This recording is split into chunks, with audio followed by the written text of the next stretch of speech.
Hello, everyone. I'm Tyler Falck. I'm a professional nerd of one variety or another. I run games of Dungeons and Dragons, and in my off time, I come here and I talk about comic books with my good friend Konrad.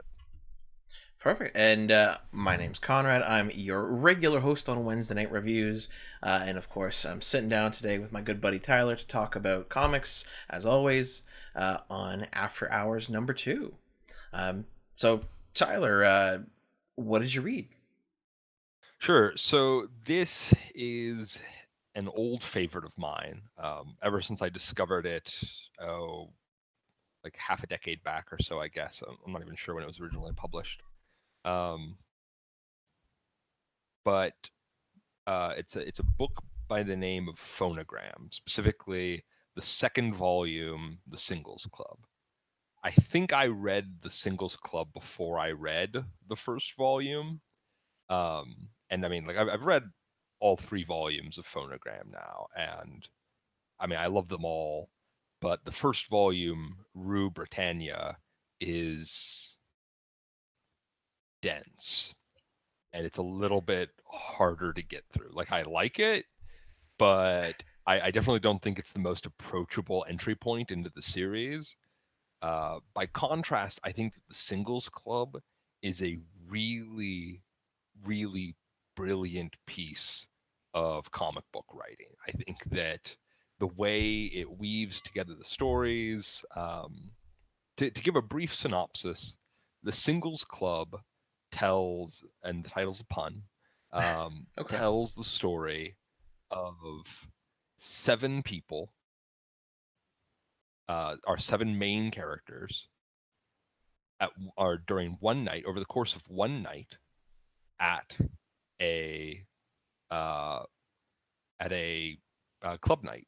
It's going to be a DJ kind of club night. It's an indie night at a club in England, Mm-hmm. and it is a singles club, both in that all the characters who go there are single in one form or another, and it's a singles club in that the DJs are playing hot singles. Um, like Phonogram is all about music, and the central conceit of the setting that you need to understand is that in this setting, it's our modern world, but music is very literally magic. And there are people called phonomancers who are able to draw magic out of pop music. But this is Cool. all just a really fancy metaphor for the way magic makes people feel, or the way music makes people feel, and the sort of magic that that power holds over us. Um, so really, like it's a big hoity-toity metaphor that's just for like music is magic, basically. uh I mean, I'm inclined to agree. yeah, I mean, like, absolutely. I think anybody who's really gotten lost in a song, favorite song before, understands the power that music has over your mood and your outlook. The way a happy song can turn a bad day around, and the way a sad song can really let you dive into those feelings. Like, yeah. But what I love about the Singles Club is that each issue tells the story of the same evening from a different character's perspective. That it's Okay. all one night at the Singles Club, and that each issue just goes one by one through the kind of main cast and tells this story. And do they ever interact, or is it like totally 7 or 6 or 7 Yeah, separate no, they stories? absolutely interact, and like I think that's the great part about it, is that it shows you how these different interactions look from different people's perspective. Oh, Um, cool. so yeah, yeah, Right on. And uh, you happen to have a copy of it on hand, correct? Like a physical copy? yeah. I do. Yep. This is my copy. Phonogram, The Singles Club. That's really cool. I'm assuming it's not all just 7 people sitting there drinking together and all that kind of stuff. Um, No, definitely not. So the first issue tells the story of Penny B, who is a 19-year-old girl, young woman. She's going out with her best friend Laura to the eponymous club. Let me see, what exactly is the name of this club night, because I think it's actually just called the Singles Club. Or no, it's Never on a Sunday. That's what it's called. Never on Sunday. Never on Okay. a Sunday, because they do every fourth Saturday. They do this club, and so the club night is called Never on a Sunday. Uh, but yeah, it's phenomenal. So have you read it, or I haven't had the chance to go through it. You've sent me over some playlists and things like that, and I pulled them up. And it sure? was a bunch of like the obscure indie stuff that you've seen. I've Yeah, Wikipedia'd it a little bit just to understand it. And I thought it sure. was really interesting, like exactly how much music integrated with it. And like you said, in the book itself, it gives you like a playlist basically, right? Yeah, so like every issue is actually named either after a song itself or after the main lyrics of a song. And so like the playlist is literally the songs that the different issues touch on, and usually these songs are songs that are important to one character or another in the issue.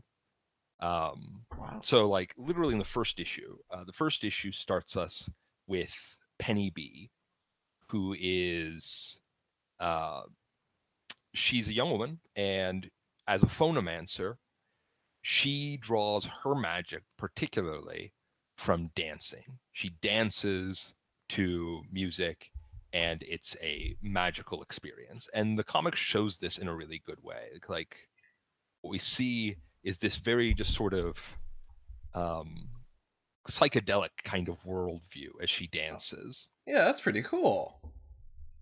And so as she danced, like we start the issue actually, and she's talking to the reader because she has summoned the reader as an audience, because she particularly draws her power from being watched while dancing. So we're her audience for the night. We're going to follow her along with for the Mhm. night, and she's very excited to take us to this club night that she really likes. And she introduces us to a few of the different people that she knows. Her friend, Laura Heaven. Her name is that's her sort of phonomancer name. Her name is Laura Evans, but yeah. And as she introduces Laura, she tells us, Laura is an expert in something. I'm not exactly sure what it is, but she's an expert in it. Or if she isn't, she'll be one soon. And yeah, so we get these kind of brief glimpses at all the other characters, but principally, what we come to find out is that Penny is coming to this club night because she's excited to meet a young man who she has been crushing on hard, who she says is totes cutes, Oh or many, many God. cutes. And she's excited because this is the first time he's going to have been back out in a while. Because after dating a woman for several months last year and their bad breakup, he hasn't come out in a while. But he is many, many cutes, and he's an excellent dancer, as far as she says. So she's missed dancing with him, and she's excited to see him here, to get the DJ to play her favorite song, and to dance with this boy named Mark. Uh, and this is where I think like the comic really excels, because this issue, so Penny B's story really sets the stage for the whole series, because basically her story intersects, at least briefly, with all of the other major players at the club that night, and her interactions with them, we see her very limited perspective on those Mhm. interactions, but then later we see those interactions from the perspective of all the other characters involved as we go through their stories. And that gives us, I think, the first best look at sort of the central thesis that, this is a very subjective experience. And that while Penny reacts very strongly to her experience with the different people at the club, and she has often like very negative reactions to some things they do or say, her perspective on what they're doing is very limited. So after things kind of go badly over and over again for Penny, she asks the DJ to play her. She asks the DJ to play her favorite song. She asks them to play "Pull Shapes" by the Pipettes, which is a poppy, catchy dancing tune that I'm not even going to try to sing because I can't. But she asks the DJ to play the Pipettes, and he reacts furiously because Never on a Sunday has 3 rules. 1, you must dance. Not a problem for Penny. Yeah. 2, no lead male vocals. All the songs they play have lead female vocals. It's just a rule they have, and as they explain it several times, it's because it avoids a lot of the stuff that these people don't like, and it means that you get people who are just okay with all kinds of music, and they're there to dance and have a good time. But the third rule, which is hidden on the flyers in glyphs, basically, is that no magic is allowed in the club. Because the DJs who run it are also phonomancers and don't allow magic in their club night. And so when Penny B approaches the DJ, she tries to use magic to convince him to play Pull Shapes. He reacts, he's furious. He's like, you come into my club and you try to use magic on me to make me play the Pipettes. And she, retreats a bit. And he's like, I bet you don't even know anything about the Pipettes. Like, what was their first single? And she's like, I like a man in uniform. He's like, no, it was this other song. And you know what? He's like, they mean absolutely nothing like you. So you know what? You can go back out to the dance floor, and in a little bit, you can be happy to bounce up and down to the fucking gossip. Wow. And he just and she runs off and she cries, but she collects herself, and after she collects herself, she goes, that was mean, wasn't it? She's talking to us again because we are her audience for this whole issue, and she talks to us frequently. And she sees Mark standing by the wall, kind of looking out at the dance floor. He's leaned up against the wall. He's looking out at the dance floor. And she hears a song come on, and she says, it is, what's the name of the song? It's important. Something, and listen to Death from Above.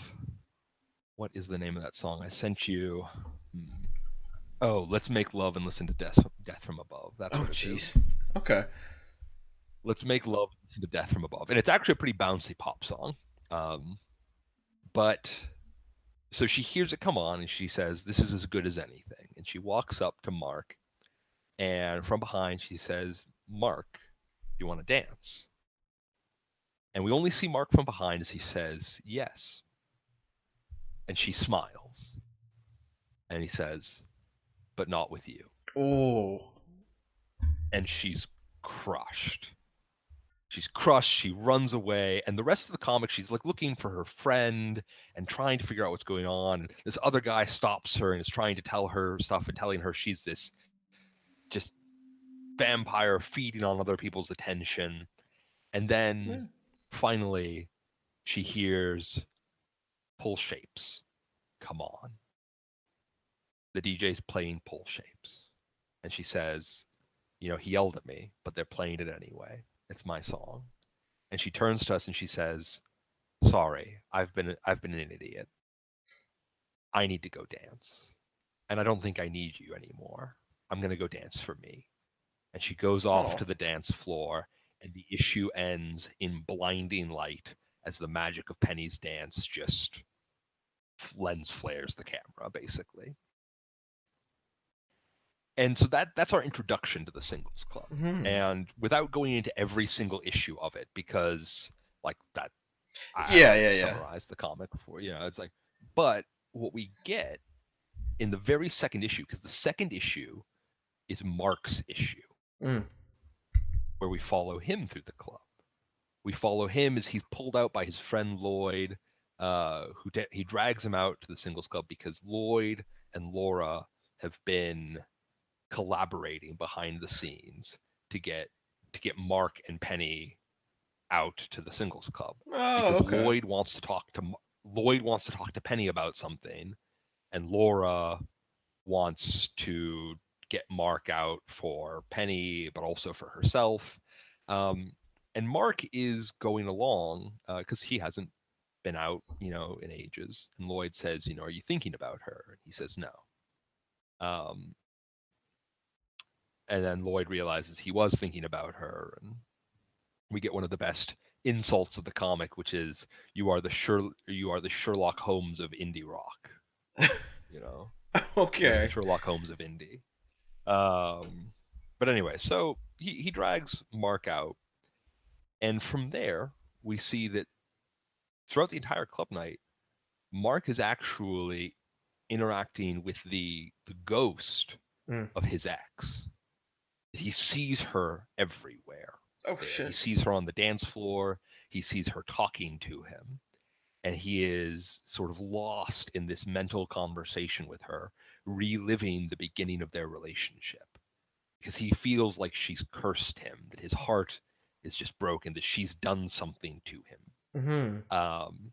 And she, just berates him for this and forces him to relive the beginning of their relationship. And slowly, painfully, forces him to confront the fact that, yes, their relationship ended badly, but there were good parts too. Mm. And she's not the one who's done this to him.